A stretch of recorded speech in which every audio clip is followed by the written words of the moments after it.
Que a graça do nosso bondoso Deus continue conosco. Privilégio que temos de poder cultuar, de poder louvar o nosso Deus. Nós aqui no templo, com a equipe também de louvor, equipe técnica da mídia e também com a presença especial. Hoje, daqui a pouco, eu vou apresentar para os irmãos. E queremos de imediato pedir que você abra a sua Bíblia na primeira carta de Paulo aos Tessalonicenses, por favor. Você que puder abrir aí, abra em Tessalonicenses, capítulo de número 4. Vamos ler dos versos 13 em diante.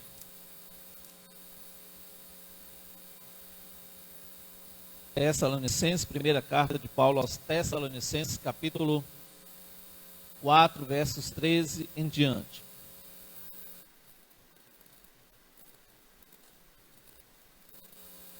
Diz assim a palavra de Deus: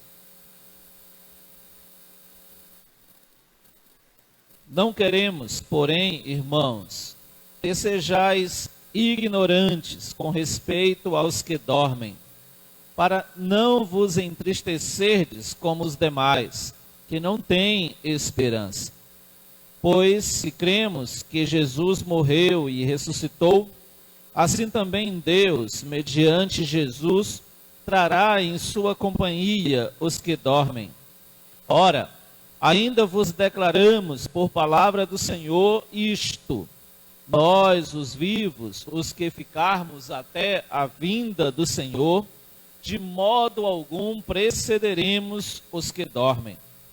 Porquanto o Senhor mesmo, dada a sua palavra de ordem, ouvida a voz do arcanjo e ressoada a trombeta de Deus, descerá dos céus, e os mortos em Cristo ressuscitarão primeiro.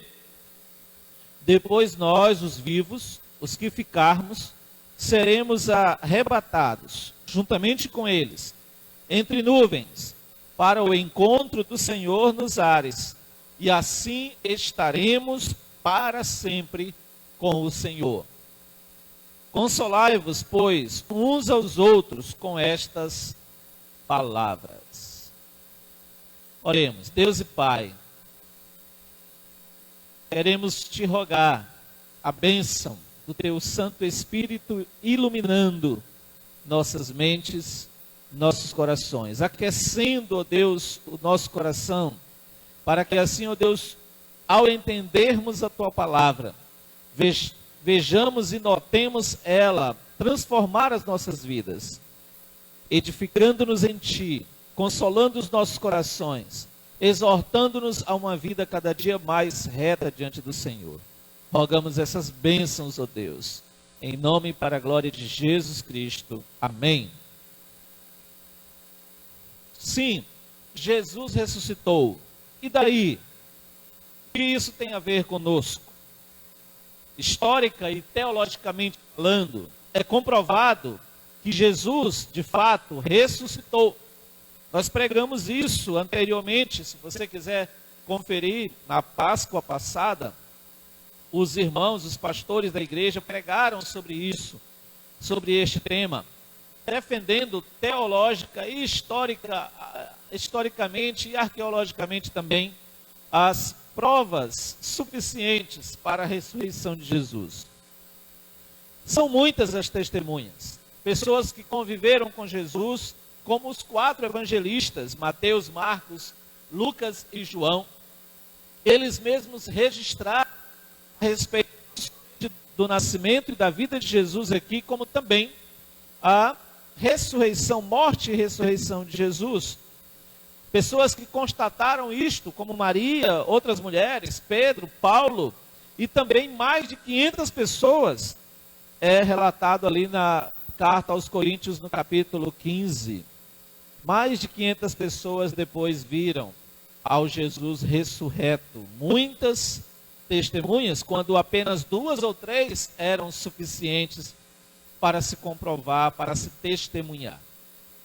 No entanto, o que isso realmente tem a ver com a nossa situação atual. Temos visto os números cada vez mais alarmantes de mortes todos os dias, por causa do Covid e também de outras doenças. Muitas mazelas, muitas dificuldades vêm como consequência disso tudo. Pessoas com estado emocional abalado, pessoas e famílias inteiras destruídas por causa disto. O que isso tem a ver com a nossa vida hoje? O que a ressurreição tem a nos mostrar, a nos indicar a respeito disto? O que isso tem a ver com a morte, o sofrimento das pessoas queridas? O apóstolo Paulo escreve para uma igreja que estava com dúvidas semelhantes a estas, a respeito de seus parentes e entes queridos que haviam morrido e como ficariam quando Jesus voltar. Quando Jesus voltasse. E a solução para isto, meus queridos, foi dada pelo apóstolo Paulo nesta carta, quando ele fala a respeito de Cristo e Cristo ressuscitado. Portanto, aplicando os nossos olhares ao texto, o texto nos diz algumas verdades. Primeiro, a ressurreição de Cristo causa esperança. Depois, a ressurreição de Cristo causa semelhança. Depois, a ressurreição de Cristo causa importância. E depois, a ressurreição de Cristo causa consonância. E por último, a ressurreição de Cristo, ela causa também concordância. Bom, a primeira vai falar de que a ressurreição de Cristo causa esperança.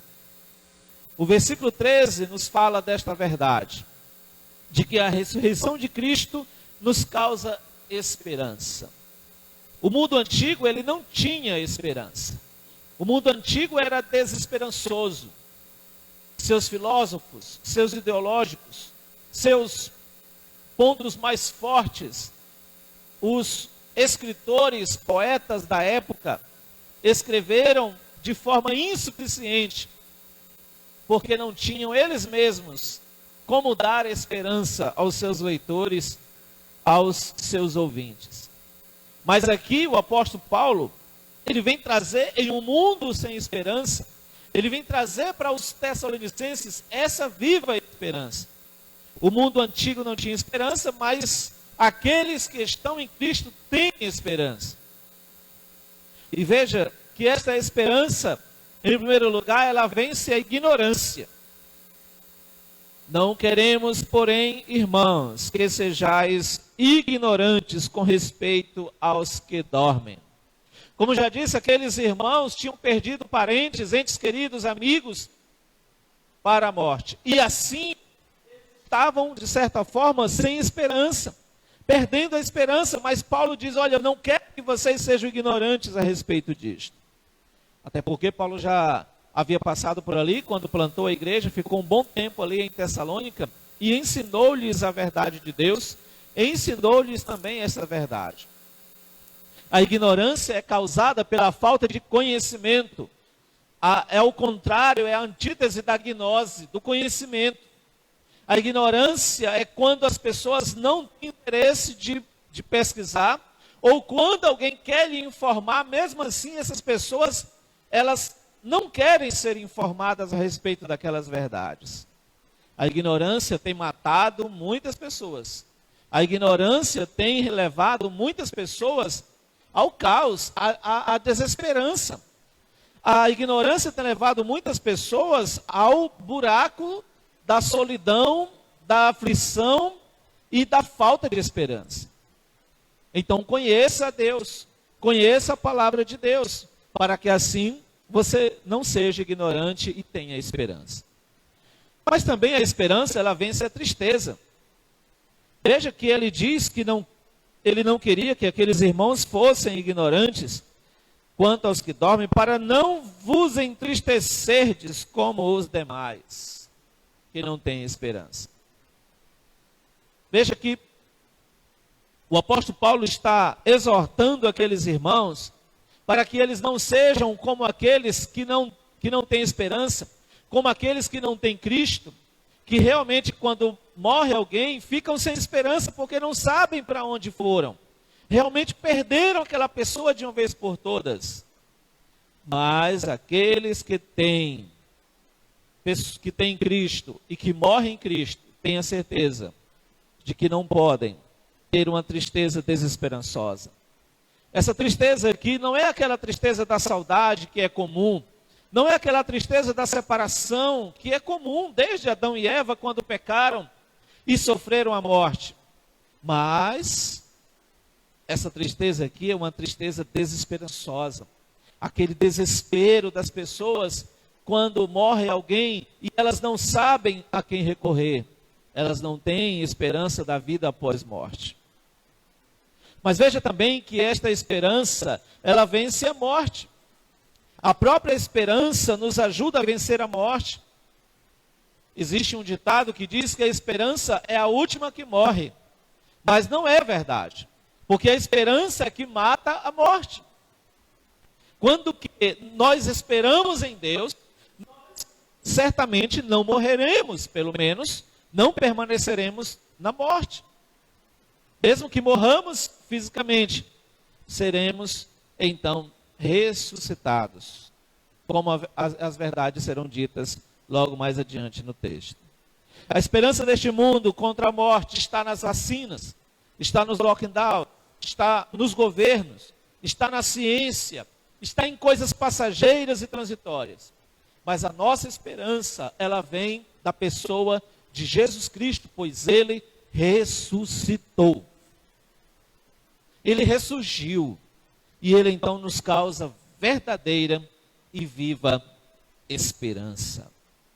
Em segundo lugar, a ressurreição de Cristo causa semelhança. Além da esperança que nós encontramos na ressurreição de Cristo, nós também encontramos na ressurreição de Cristo semelhança. Semelhança a quê ou a quem? Somos semelhantes a Cristo. Somos assemelhados ao nosso Senhor Jesus Cristo. Somos colocados e conformados à imagem e à pessoa de Jesus Cristo. Mas quando que isso acontece? Primeiramente, quando cremos nele. Veja o versículo 14. Pois se cremos que Jesus morreu e ressuscitou. Veja que algo é extremamente necessário, irmãos, para que realmente sejamos esperançosos e assemelhados a Cristo. É que sejamos crentes, é que creiamos em Jesus, é que confiemos em Cristo, é que confiemos no Senhor, é que depositemos em Cristo a nossa vida, a nossa fé, a nossa esperança. Quando cremos nele, aí sim, nós realmente começamos a nos assemelhar a Ele. Aí sim, a nossa esperança é viva. Realmente, quem não crê nele, não tem esperança. Você precisa crer nele, para que você tenha esperança. A sua vida não se limita a isso aqui. A sua vida não se limita ao período que você passará aqui na Terra. Por mais que você tenha vencido ou vença o coronavírus, o Covid-19. Mas, mais adiante, alguns anos, talvez, não será mais assim. Todos nós teremos que partir um dia se Cristo não voltar logo. Mas a questão é, você partirá deste mundo crendo em Jesus? É preciso que creiamos. Pois se cremos que Jesus morreu e ressuscitou, você crê em Cristo? Para que esta semelhança seja também mais plena em nossas vidas, somos semelhantes a Cristo não somente quando cremos nele, mas também quando morremos com ele. Veja que o versículo vai dizer, pois se cremos que Jesus morreu e ressuscitou, assim também Deus, mediante Jesus, trará em sua companhia os que dormem. O morrer com Cristo é estar consciente de que você não vive mais para você mesmo. Não vive mais para a sua própria vida, para o seu próprio viver, na sua própria agenda. Você não vive para os seus próprios compromissos. Você não vive para os seus próprios prazeres. Você não vive mais para a sua própria vida, mas para Cristo. Você morreu para este mundo. Você morreu para a agenda deste mundo. Agora a sua agenda é a mesma de Cristo. E para você descobrir qual é a agenda de Cristo, claro, você precisa estudar a sua palavra. Mas não somente quando morremos com Cristo nós nos assemelhamos a Ele. Porque Ele morreu e ressuscitou.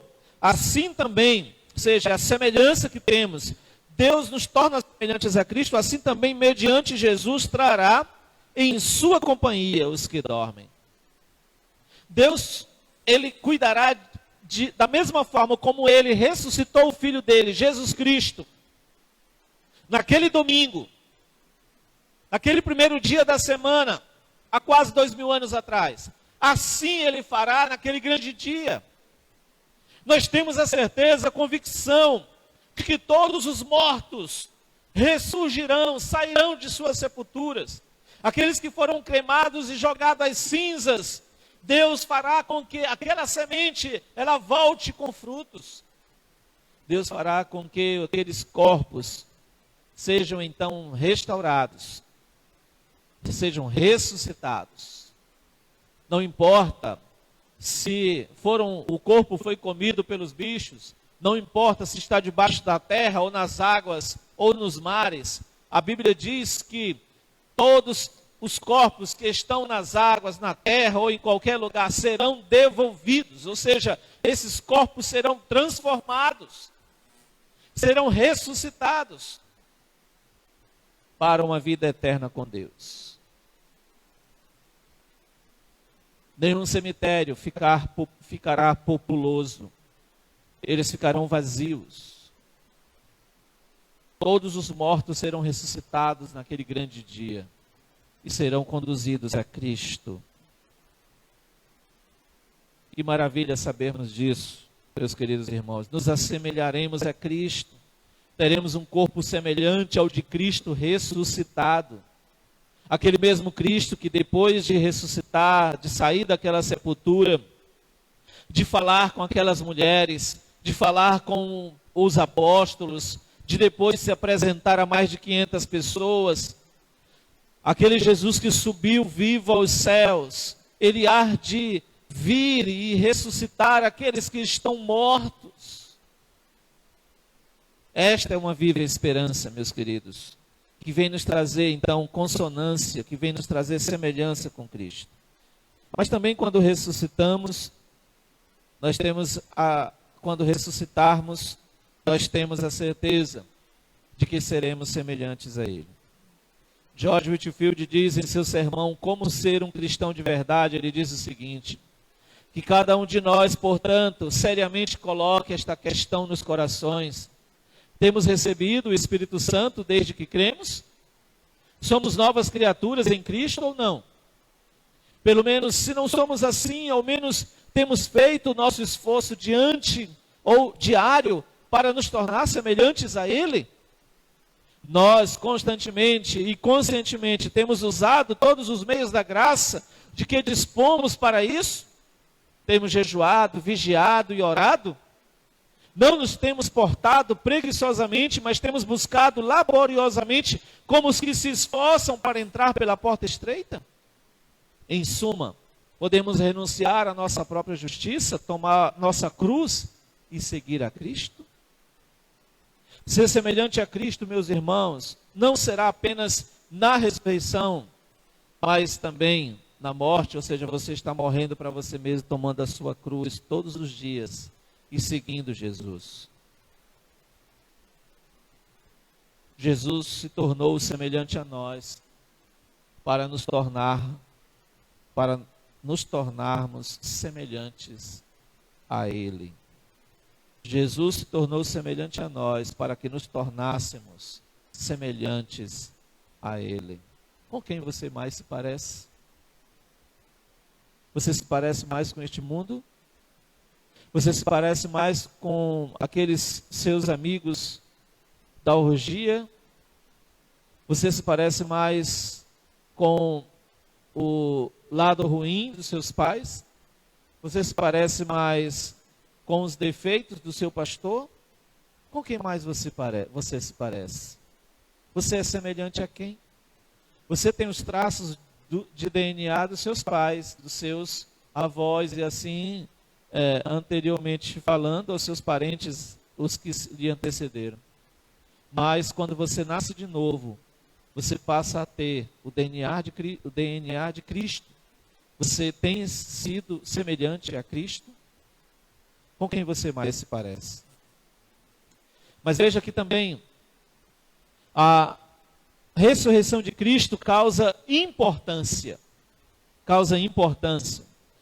Versos 15 e 16 do texto que nós já lemos, mostra que Paulo dá a real importância e o privilégio aos crentes que já haviam partido deste mundo. Os mortos, eles ressuscitarão primeiro. Ou seja, eles terão realmente essa primazia. Essa importância dada por Deus àqueles que já morreram, que já partiram e que ainda irão partir até a volta de Jesus. Mas esta importância, meus irmãos, ela é dada pela palavra de Deus. Não porque Paulo queria trazer um certo afago, um certo consolo transitório para os seus leitores. Não que um pastor queira simplesmente dar um tapinha nas costas e dizer, bom, tudo vai ficar bem. Não. Mas é a própria palavra de Deus que vem trazer este consolo, dando a real importância àqueles que já morreram em Cristo, em detrimento àqueles que estarão vivos no dia do retorno do Senhor. Por que eu digo que a palavra de Deus? Versículo 15, e no início diz, ora, ainda vos declaramos por palavra do Senhor. E ainda no verso 16 ele diz, porquanto o Senhor mesmo, dada a sua palavra de ordem. Sempre é a palavra de Deus. A palavra de Deus nos exorta, nos consola, nos conforta, nos admoesta, nos corrige. A palavra de Deus, ela é útil para toda e qualquer situação da nossa vida.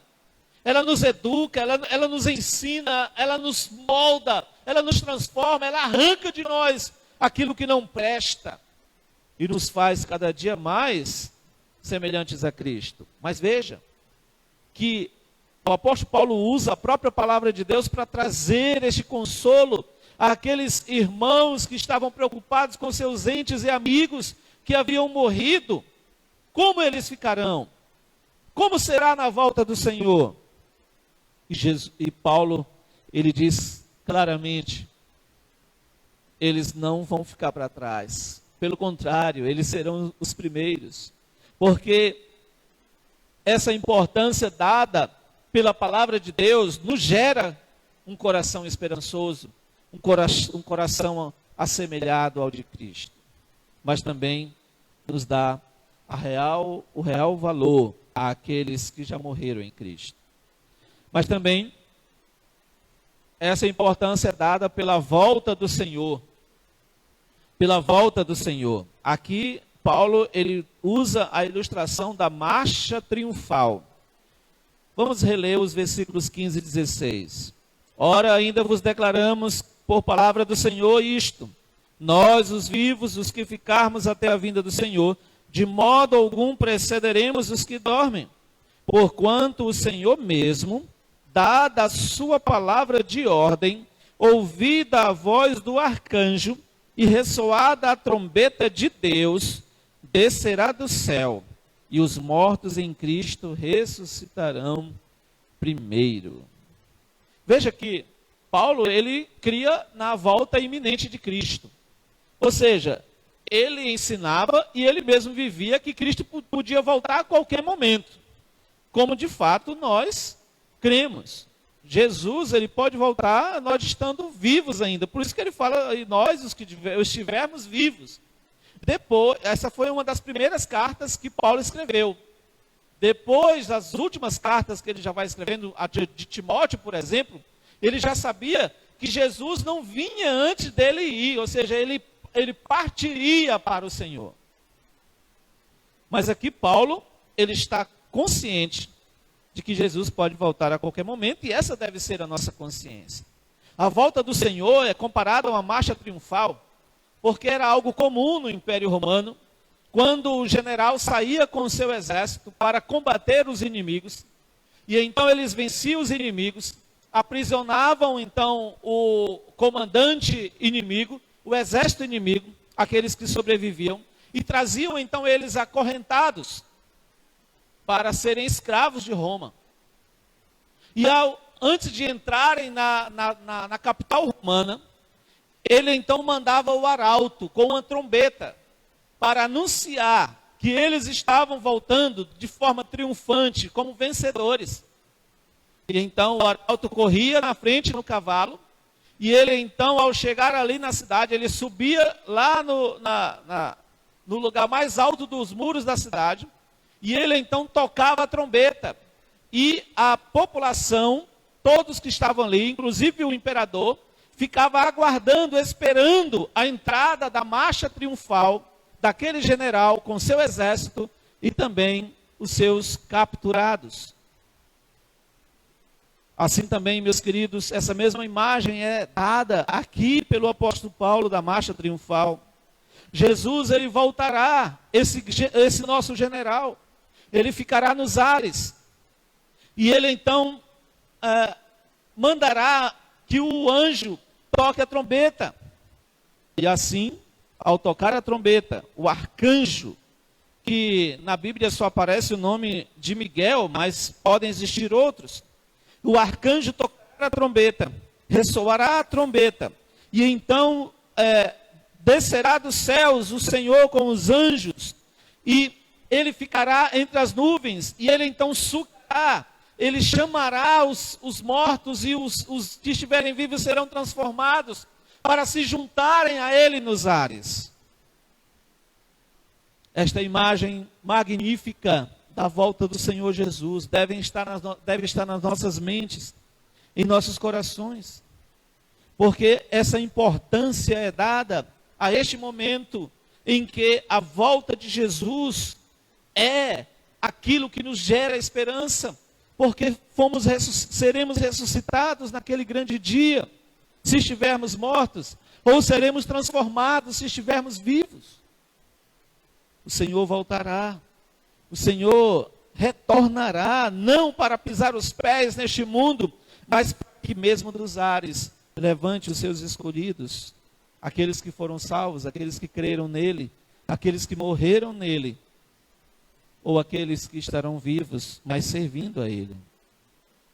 Meus irmãos, um morto em Cristo tem mais privilégio que um vivo sem Cristo. Você sabe disso? Um morto em Cristo tem muito mais privilégio do que alguém que morreu sem Cristo. Ou melhor, do que alguém que vive sem Cristo.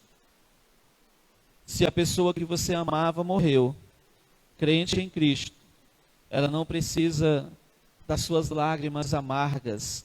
Sim, há lágrimas de saudades por um pouco tempo, sim, mas não as lágrimas amargas quando você questiona a própria sabedoria de Deus. Talvez você possa derramar suas lágrimas por causa da separação temporária, como eu disse, por um pouco de tempo, até Jesus voltar e ressuscitar todos os mortos. A ressurreição de Cristo, em quarto lugar, ela causa consonância. A ressurreição de Cristo causa consonância, junção, reunião, assembleia. Ela juntará, ela causará um grande encontro entre partes. Teremos um encontro magnífico, um encontro triunfal. Entre quem? Quem estarão naquele encontro? Primeiramente, entre irmãos, entre os mortos e os vivos, aqueles que nasceram em Cristo, aqueles que creram em Cristo. Lembre-se sempre do versículo 14. Seremos arrebatados juntamente com eles. Vejam só o versículo 17. Depois nós, os vivos, os que ficarmos, seremos arrebatados juntamente com eles. Esse termo aí, juntamente, ou seja, um ajuntamento, uma reunião, uma consonância de pessoas, todos juntos, todos, sem separação mais. Não existirá mais separação. Todos já estarão juntos, unidos em Cristo Jesus. Mas também, além de uma junção entre os irmãos em Cristo, entre aqueles que morreram em Cristo e aqueles que estarão vivos em Cristo, haverá também uma junção, um ajuntamento, uma reunião, um encontro entre o Senhor e os seus salvos, aqueles pelos quais ele morreu. Haverá esta reunião solene, maravilhosa. O poeta cristão, no hino do cantor cristão, diz que ele quer ver muita gente que ele já viu que partiu, mas quem ele mais anseia ver é o seu Redentor. Sim, meus irmãos, nós queremos ver aqueles queridos, nós queremos ver aquelas pessoas que têm partido, agora nessa pandemia mais do que nunca, tão rapidamente e de forma tão triste, de forma que não podemos nos despedir. Mas quem nós queremos mais ver é o nosso Senhor e Salvador Jesus Cristo. Nós nos encontraremos com os nossos irmãos e nos encontraremos com o Senhor. Depois nós, os vivos, os que ficarmos, seremos arrebatados juntamente com eles, entre nuvens para o encontro do Senhor nos ares. Você almeja isso? Você deseja isso? Encontrar-se com o seu Senhor e Salvador? Este deve ser um anseio profundo de nossa alma. Nossas vidas têm que estar concentradas nisso. Isso vai vencer o nosso materialismo, o nosso mundanismo, o nosso apego a este mundo. Deseja ardentemente se encontrar com o Senhor. Este será o encontro mais importante da sua vida. Mas onde será esse encontro? O texto diz nos ares, entre as nuvens. Que coisa maravilhosa. Você já voou alguma vez? Você já olhou da janela do avião?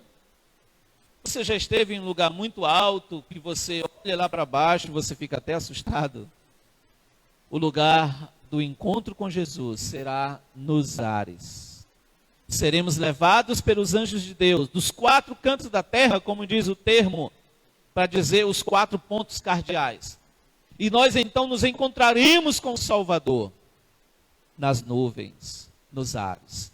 Em Atos 1:8 diz, quando os discípulos estavam boquiabertos, olhando para o alto, Jesus subindo, e o anjo apareceu e disse, por que vocês estão olhando? Da mesma forma que vocês viram Jesus subir, ele também descerá.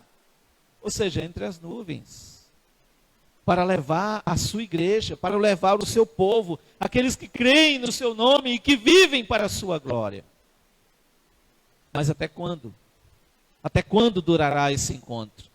Será um encontro como o dos 3 discípulos de Jesus que estavam ali quando apareceram então Moisés e Elias na transfiguração?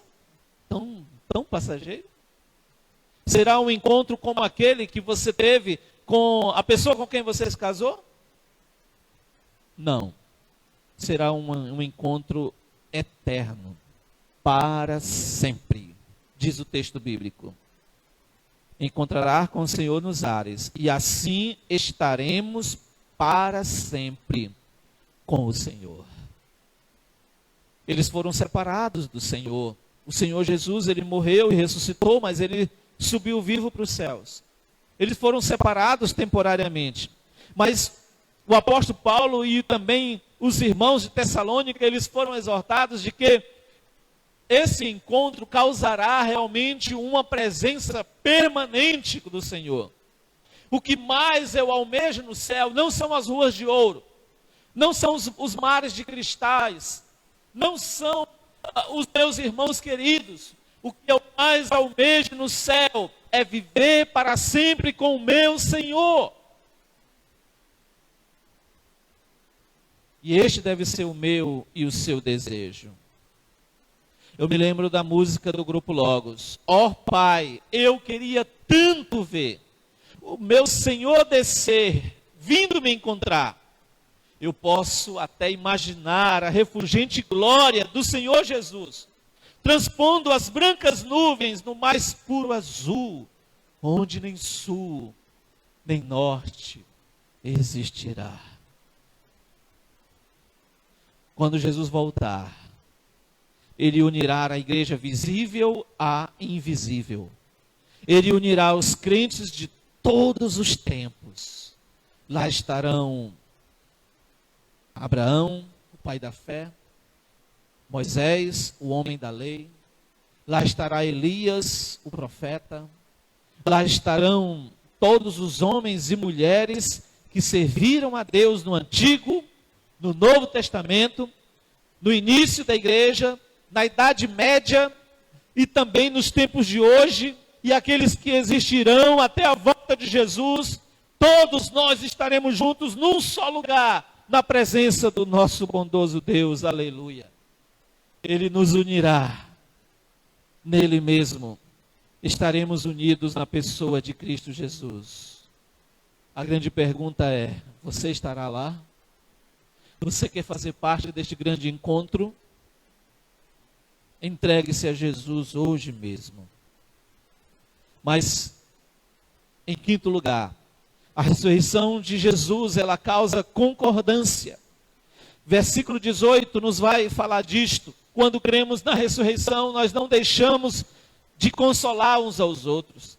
Pelo contrário, vamos estar juntos, vamos estar concordando na mesma palavra, vamos estar realmente fazendo com que as pessoas não vivam tristes, mas vamos reanimá-las, vamos levantá-las, vamos colocá-las sobre os nossos ombros e carregá-las até a caminhada final. O termo aqui, irmãos, indica isso. Nós viveremos num consolo mútuo, concordante, de mutualidade, de um estar consolando o outro, de um estar exortando o outro. O termo aqui vai nos indicar isso, porque isso acontece quando nós falamos pelo Espírito Santo, nós falamos no poder do Espírito Santo. O termo consolai-vos é a mesma palavra usada que Jesus usou lá em João para o Espírito Santo, consolador. A palavra grega parakaleo, da mesma palavra derivada de parácletos. Ou seja, é aquele que senta do lado, é aquele que suporta a dor com você, é aquele que te levanta, não somente aquele que dá algumas palavrinhas, mas aquele que está consolando, mostrando a palavra de Deus para você e em você. Isso acontece quando nós falamos pelo poder do Espírito Santo e também quando falamos para o outro. Porque é por isso que Deus te salvou, para que você abençoe a vida de outros, para que você entenda a dor dos outros, para que você chore uns com os outros, chorar com os que choram e se alegrar com os que se alegram. O uns aos outros na Bíblia é repetido várias vezes. Aqui é mais uma dessas vezes.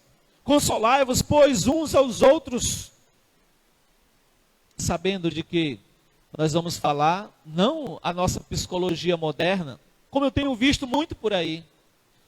As pessoas que estão tristes, atribuladas, angustiadas e até deprimidas.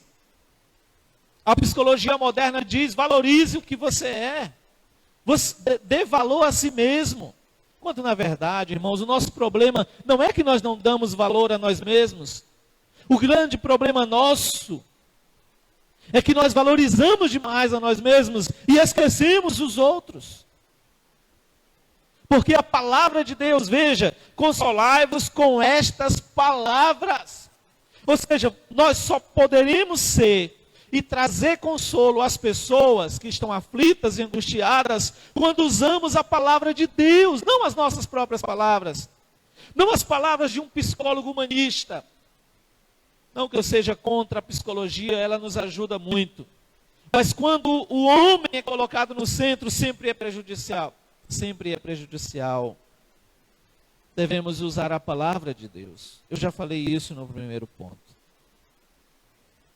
O que falar em um velório? Eu conheço pessoas que sempre estão em velórios, visitando, consolando, trazendo palavras. Palavras de consolo, palavras de exortação, palavras de alento, mas palavras também que venham despertar o interesse por Cristo. O que você pode estar falando para os seus irmãos, uns aos outros? Que tipo de conforto você tem levado aos que estão aflitos, angustiados, necessitados?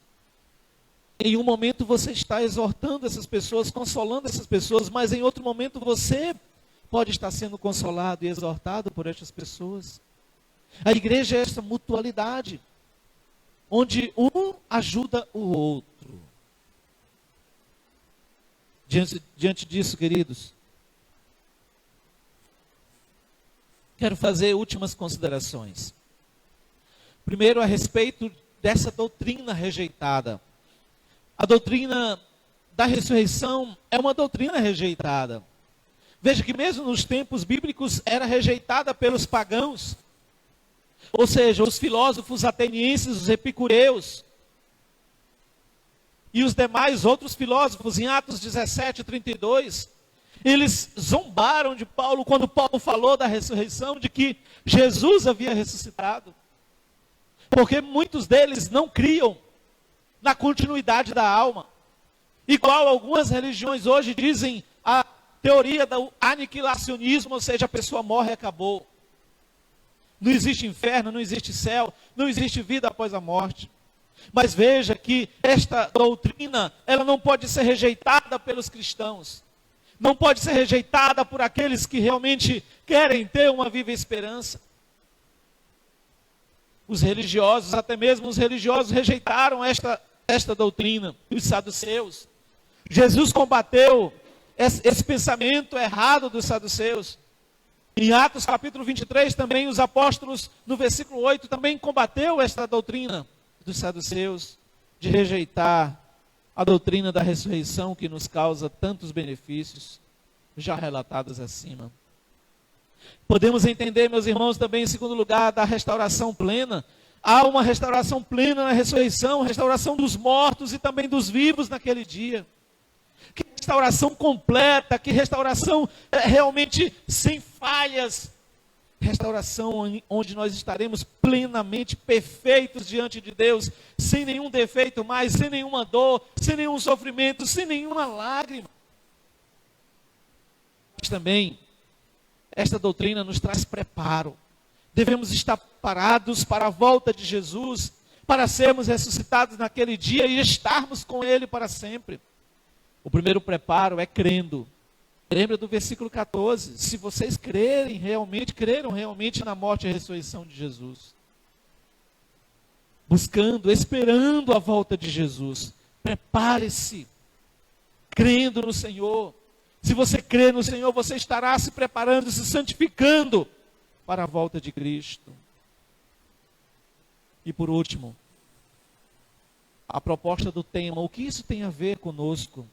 Você já viu, tem tudo a ver. Ela nos causa esperança, nos causa consonância, nos causa concordância.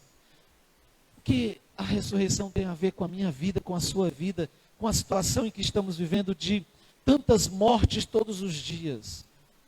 Tem tudo a ver. Porque a morte, ela não é final. Não é ela que dita o final da tua história. Mas sim a ressurreição de nosso Senhor e Salvador Jesus Cristo. Você crê nesse Senhor? Você quer confiar nesse Senhor e Salvador que morreu e ressuscitou? Confie sua vida a Ele. Durante essa semana, uma pessoa procurou um irmão da igreja. E essa pessoa está aqui hoje para ser apresentada para a igreja. Porque ela já se reconciliou com o Senhor e ela um tempo esteve aqui na igreja quando criança, mas agora voltou aos pés do Senhor, voltou ao caminho do Senhor, voltou à presença do Senhor. Quero chamar aqui o seu Antônio, mais popularmente conhecido como seu Toca. A cidade de Breves o conhece muito bem. Nós iremos orar por ele, orar com ele. E você aí assistindo também pode fazer isso, deve fazer isso, orar por este homem, para que ele então, que confessou Jesus Cristo como Senhor e Salvador de sua vida, possa encontrar em Cristo força, poder, capacidade para enfrentar as adversidades da vida, para que ele realmente possa tomar a cruz de Cristo, renunciando dele mesmo e vivendo para o Senhor. Então você pode orar e entregar-se diante do Senhor, assim como o irmão Antônio está fazendo. Oremos. Ó Deus e Pai, apresento, ó Deus, a vida deste homem na tua presença. Tu és Deus de graça, misericórdia e amor, o Deus que chama o filho à casa de volta. Tu és o Pai que aceita o filho pródigo retornando. Tu és aquele, ó Deus, que está presente quando todos se distanciam, e o Senhor esteve presente naquele momento, causando na sua consciência o desejo de te buscar, de se reconciliar contigo. Abençoa, ó Deus, a vida deste homem, assim como também a vida de outros que podem estar assistindo esta mensagem, para que a tua salvação seja, ó Deus, verídica e vista na vida do teu filho. Obrigado, ó Deus, pela tua obra maravilhosa de reconciliação, porque o Senhor ama e o Senhor também resgata. E queremos te pedir, ó Deus, que o Senhor o abençoe, dando força, dando perseverança, dando capacidade no poder do Espírito Santo para vivenciar uma vida diante do Senhor, até que o Senhor venha. Oramos, ó Deus, agradecidos, no nome de Jesus. Amém. Amém. Obrigado, irmão Toca. Que Deus abençoe. Conte conosco, com a igreja do Senhor Jesus, que Deus tem usado para a salvação daqueles que confiam no Senhor. Esta é a mensagem da palavra de Deus. Que você também possa confiar nela. Amém?